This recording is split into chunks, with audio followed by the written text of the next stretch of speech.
I'd like to welcome you. Thank you for joining. My name's Moira Junge from the Sleep Health Foundation. I'm the CEO, and it's our great pleasure to be offering these sleep seminar series every month. And we've got a lovely discussion coming up today with Professor Bandana Saini, who I'll introduce in a minute. But before I do, I wanted to just do an acknowledgement of country and also just a little bit of housekeeping. So first of all, I'd like to acknowledge the First Nations people who are joining us today, and acknowledge the lands on which we're all meeting all around Australia, maybe even around the different parts of the world. I'd like to pay respect to First Nations elders, past and present, and also to the First Nations understanding of rest and sleep and of health, and that you're only as healthy as your community. They don't see it as an individual thing. So we at the Sleep Health Foundation take great inspiration from that, because we know that sleep health conditions, very few of the elements are individual. That's actually whole of society factors. So that's why we do such a variety of discussions with our sleep seminar series. So I'd like to introduce you to our very special guest today, Professor Bandana Saini, who I'm a big fan of. We've worked out that we've met each other probably at least 15 years ago around the sleep circles. Bandana trained as a pharmacist in India, and she continued on her path to research with a master's in the Discipline of Pharmaceutics over in India, and here in Australia did a master's degree in business administration. She's a real overachiever. She changed research direction to exploring pharmacy health services, an area which strategically combines her pharmacy background and understanding of management principles. Here at the University of Sydney, 2004, she did her PhD, which focused on asthma. And since then, Bandana has led and collaborated in implementing and evaluating several successful pharmacy-led models that involve screening, sleep disorders and chronic obstructive pulmonary disease, patient self-management, so allergic rhinitis, sleep disorders, asthma, and clinical audits, so sleep medications, as well as pharmacovigilance. So Professor Saini is a practicing pharmacist and is passionate about providing pharmacy education. And we welcome you very much today, Bandana. So thanks for joining us. Thank you very much for the invitation. It's my privilege to be here. And I will start by saying that I acknowledge that I am today on the land of the Gadigal people of the Eora Nation here on the Camperdown campus. Thank you. And I should acknowledge too, I'm on the land, Wurundjeri land, of people of the Kulin Nation here in Melbourne. So thanks, Bandana.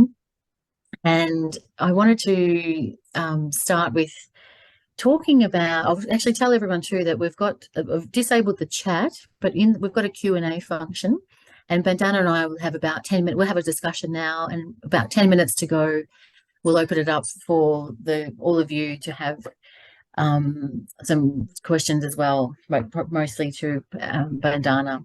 So I'm just here facilitating a conversation with such a esteemed expert. And Bandana, can you tell me or tell us the different aspects of where in sleep health that the pharmacist is best able to help the consumer, and why the pharmacy is such an important venue in the context of sleep health? Okay, I'll start with why the pharmacy is an important venue. And I think the underlying answer here is in its accessibility. So I think there are about 5,900 pharmacies in Australia, and about 2,100 of those keep long hours and they're open after hours. To go into a pharmacy, you don't necessarily need an appointment, so you can walk in anytime you have a question or you have some symptoms that are bothering you and you want to have a chat with the pharmacist. And I believe that for most of us in metropolitan cities like you and me today, Moira, we would have at least one pharmacy within a 2.5 kilometers radius. And even if you move outwards into regional and more rural locations, you would still have 66% of people who have a pharmacy within, 2.5 kilometers radius. So we're really there. We're in the community. We're a part of the community. That's why we are called community pharmacies. So I think that accessibility aspect is really important, because you can approach pharmacies at, any time without an appointment and be served, at that time that you go in for a consultation. I think your other part of the question was, what aspects of sleep health can pharmacists help with? And I think pharmacists can help with, if you have acute symptoms, for example, if you haven't slept for a few nights and you're starting to wonder what's wrong with my sleep, and you really want to have a health professional check in whether, it's something that you should see a doctor about, or something that you might try some, simple sleep health type behaviors to manage by yourself. Or you might need a referral to a doctor. So that's one reason you could approach pharmacists to check in about sleep health. Also, if you've had, recurrent or ongoing issues with your sleep, so it's a chronic type of problem, you can go to the pharmacist and have a chat. And whilst pharmacists are not, of course, trained to diagnose, but most pharmacists would have sufficient training to understand the pattern of symptoms that you have. So they might sit you down and ask you a range of questions to try and understand what might be the issue. And then they might refer you to the doctor to say, well, I think you're best off talking to a GP at first round. And then the GP may need to refer you on to a sleep specialist. So I think it's a very, very useful venue for triage, where you could get treatments if it was an acute condition, something that the pharmacist can actually help you with, or you can be triaged appropriately to, ongoing and more specialized medical care as well. That's great. And that's what I think when I first met you back in, that meeting, perhaps 2008 or so. And as a psychologist back then, interested in insomnia and interested in people having non-drug approaches mostly, we know that's the gold standard, it's the better thing in the long run.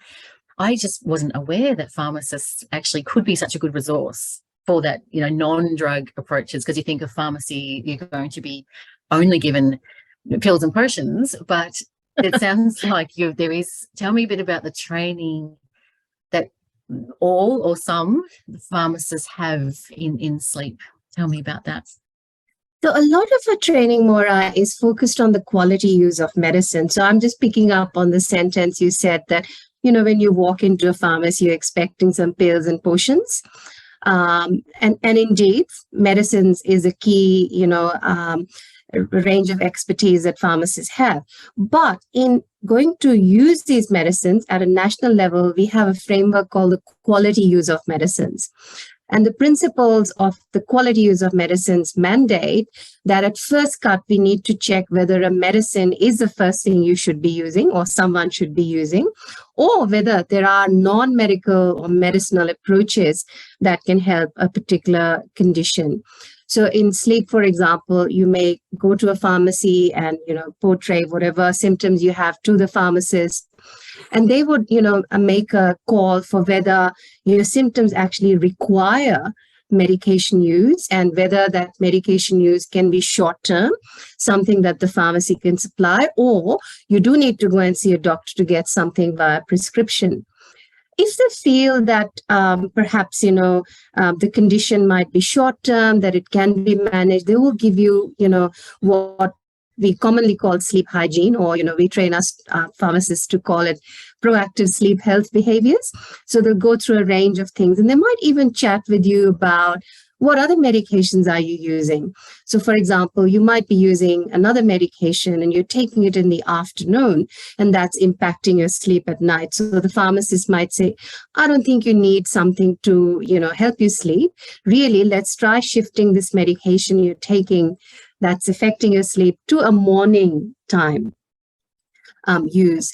Or they might check whether, how much caffeine you're taking, whether that's in coffee or in, other beverages, and at what time do you have your last, let's call it dose of caffeine. And then they might work out, when do you sleep and do you still have some caffeine in your system by the time you're trying to sleep. And they might say, okay, I think you're having your last coffee at 3 p.m. Let's shift that to about 2 p.m. maybe, and let's see how you go with a week of that change. And if your sleep isn't better, then you come back and we'll help you more. So they will really, because we're trained to ensure that medications are used only when they're needed. We will go through a cut of understanding there are other factors that we can use our expertise to help people manage their sleep better. So I think, and then if there's a reason why someone might, we see a lot of students because I'm at university. So during exam time, people are trying to study all night to answer an exam, and B, they're so stressed about the exam that they can't actually sleep. So it might be a short-term condition, and then the pharmacist might suggest, okay, just for the next 3 to 5 days, they might recommend a medication for use. To you, but they would still also go through, key things you need to do about your sleep. Certainly, it's not to the same level as a psychologist would provide, actual psychology-based treatments, but we can certainly help with the behaviors around sleep that help people sleep better. And so would it be all pharmacists have the same amount of knowledge of you and the University of Sydney graduates, or is it as widespread as it? So it sounds fantastic. It sounds fantastic to me. And I know that, we all know that, non-pharmacological strategies aren't bad, of course, but they're meant to be short-term, and they're meant to be after you've tried, behavioural and cognitive strategies around sleep. So, how much education do the pharmacists have? So I'll answer your first part of your question first. So around sleep health, I think because we're all taught to work under the quality use of medicines principle, that applies to sleep, but it also applies to a range of other conditions. For example, it might be an eye infection, or it might be a cold. So every single pharmacy student in Australia, no matter where or which university they're in, would be taught to consider first, does it really need treatment? And then if it does need treatment, what treatments are best? So overall, I think that would be a uniform level of training. I think different universities may also differ in the amount of sleep health training they provide to their students. And we know that the parliamentary inquiry into sleep health awareness a few years ago certainly highlighted that all professionals, whether it's pharmacists or even medical or dentists or nurses, we're not getting as much sleep health training as we should be. But all pharmacists would be trained around the medications that can potentially be used for sleep, and be trained around first principles of providing advice where you can do without a medicine, and then moving to the next step of, checking out a medicine. In our university, which I can speak very confidently about because I'm here, we certainly have a good deal of sleep health in our curriculum. We start in the first year, we then teach our students to map their own sleep patterns by keeping sleep diaries, so they understand different types of patterns and what happens when there's an exam and how your sleep changes. We teach them very heavily about the common conditions in sleep, for example, insomnia or sleep apnea, because a lot of pharmacists will really be dealing with these two common conditions. But we also touch upon the less common conditions where medications might be the way of treatment, so that pharmacists understand why a medication is being used to address a particular sleep health problem, and how should this medicine be best used, and when to stop using this medication as well. So I think there is a reasonable amount of training that we provide pharmacists. Yeah, absolutely. It's comprehensive, actually. What about the difference with sort of over-the-counter or complementary as well as prescription? The pharmacist will probably be able to help with all, I guess. Do you have any comments on that? Sure. So when you go in for, into a pharmacy to ask for an over-the-counter medicine, a pharmacist will really, so we have frameworks about what sort of things must we ask every person that's requesting an over-the-counter a sleep aid or over-the-counter, medicine for any other condition.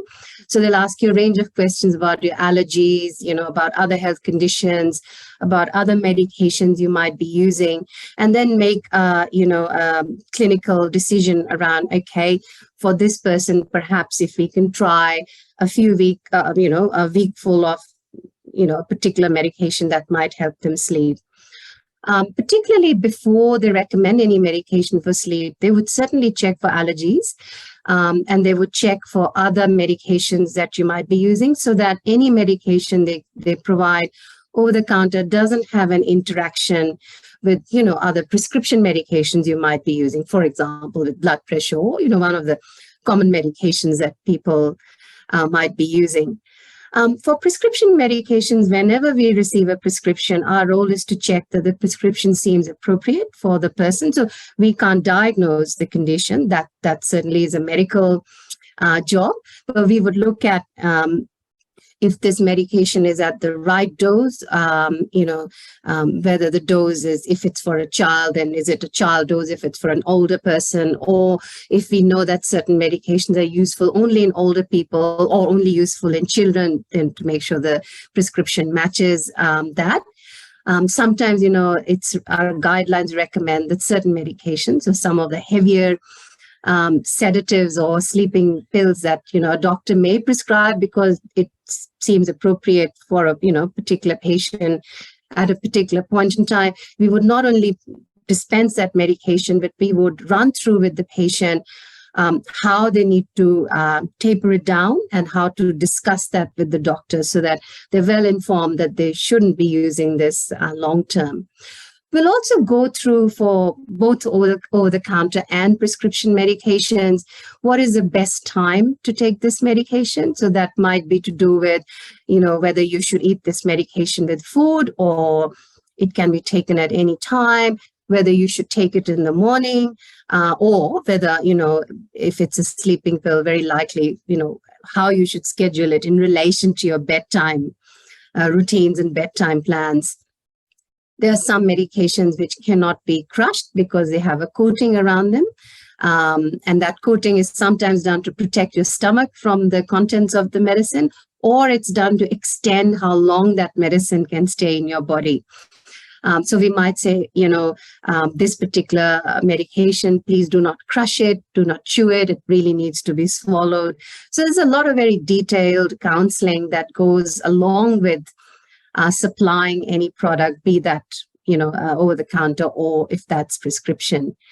I think another service that pharmacists can provide, if it's a prescription, if there's one repeat that the doctor has ordered, they can send you a reminder to say, okay, you have one repeat left and, your medicine should have run out by now. You can come and get it, and they can do it through direct SMSs to you if you have a regular pharmacy, or there are now apps available that can link you with your regular pharmacy where you can, pre-order a prescription, a repeat prescription, and you can go and pick it up without having to wait for it.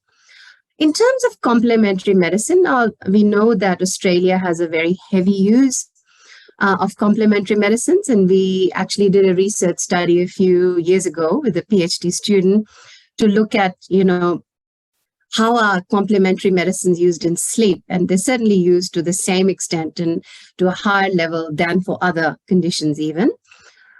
So it's, what people believe and, what maybe has worked for them in the past. So if people believe in using a complementary medicine, they can actually, and I would suggest that they really should be checking in with a pharmacist to say, I'm using this, or my friend recommended this, or, or I've used this in the past, would it work for me?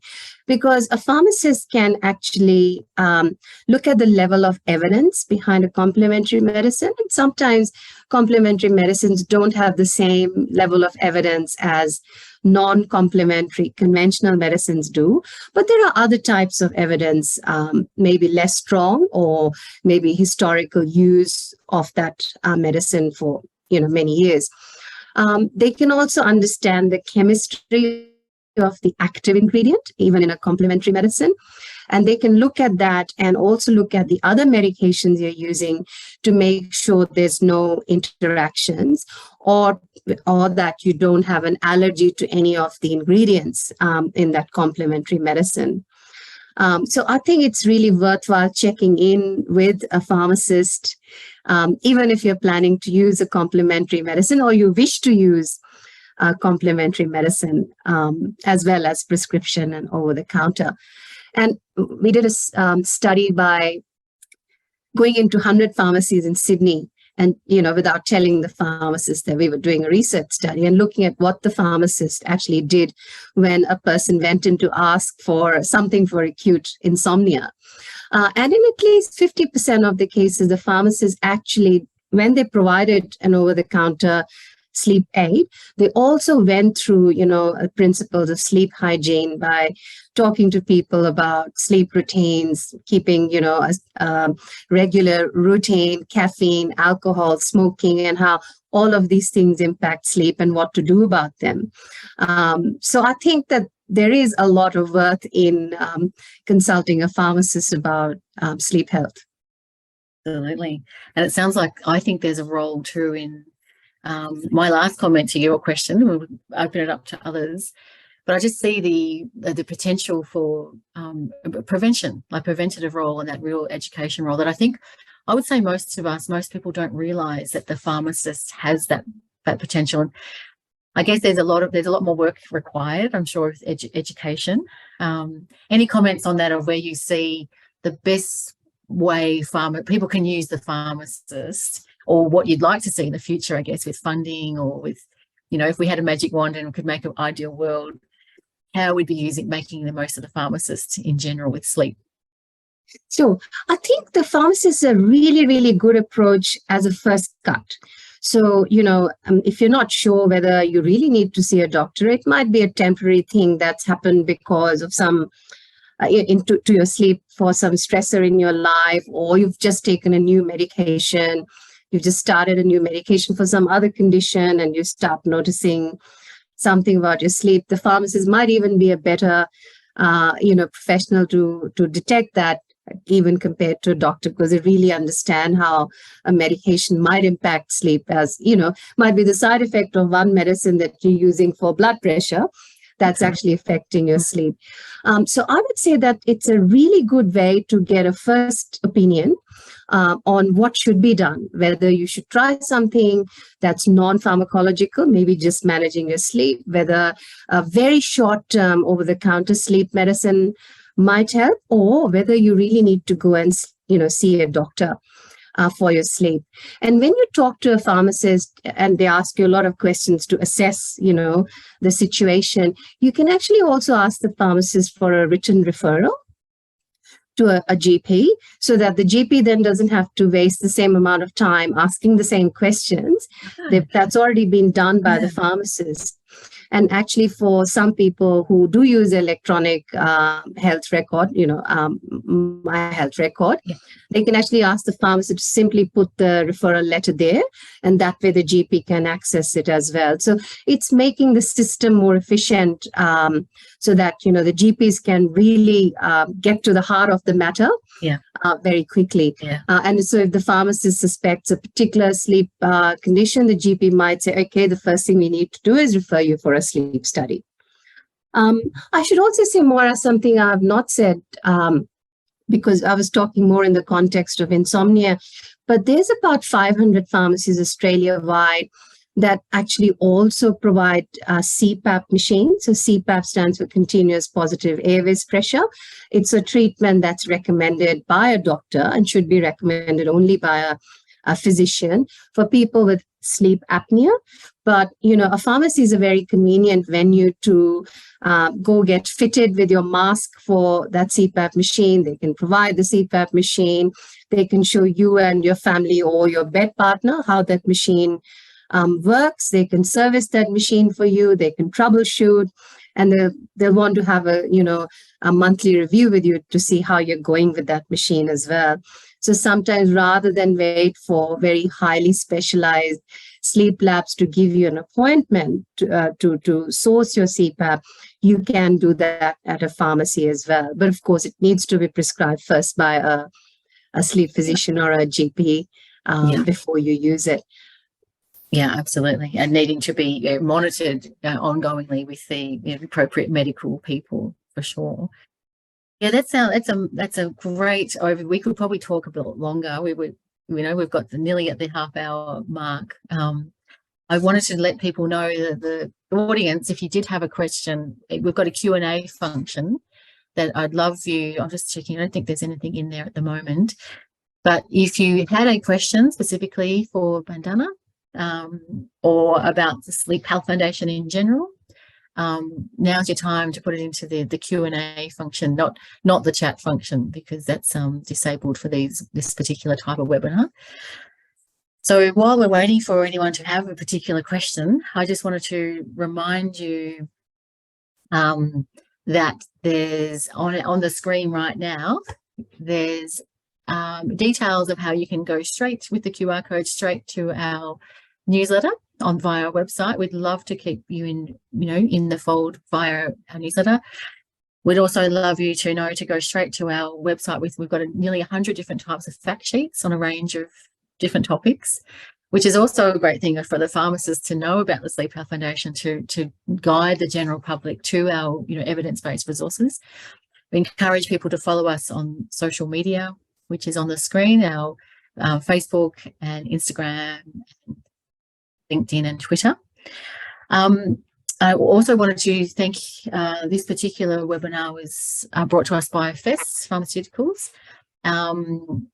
And I wondered if there was an interesting article earlier this year, some good research, I think, with Melbourne-based paediatricians looking at the effects of, something like nasal saline for congestion.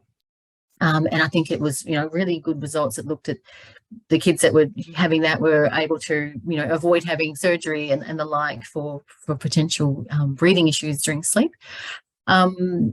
I wonder, Bandana, do you have any comments on that, or are you familiar with that particular research paper? I am. And, we talked a lot in the context of adults, but of course, sleep disorders happen in children as well. Sleep apnea is quite common. 10% of children may have actual apnea or sleep disordered breathing.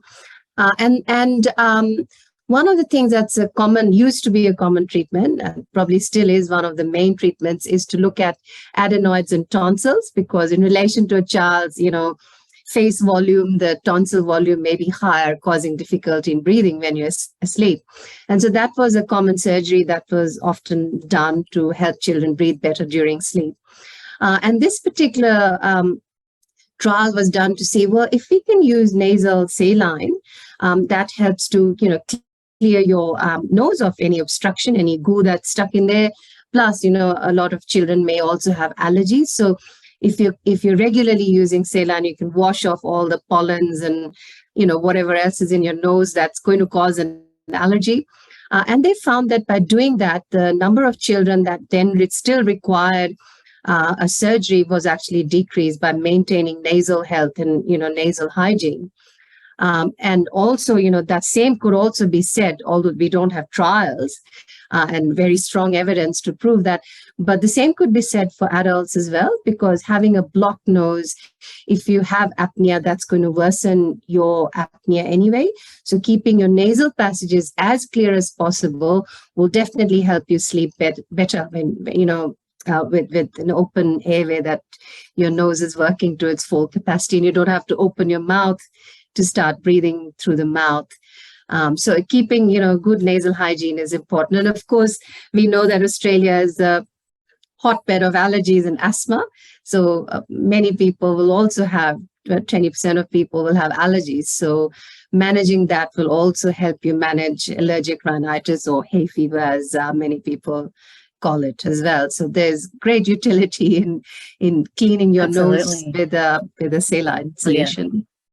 There's just 1 minute left and one question here. Given CBTI is recommended as the first-line treatment for chronic insomnia, would pharmacies be a viable retailer for a self-help book based on CBTI? Absolutely. We've actually shown that pharmacists can provide behavioral treatments in a clinical trial that's been published. And in other countries, many pharmacies also link patients up to apps, self-usable apps for CBTI, and a self-help book that can retail through pharmacies.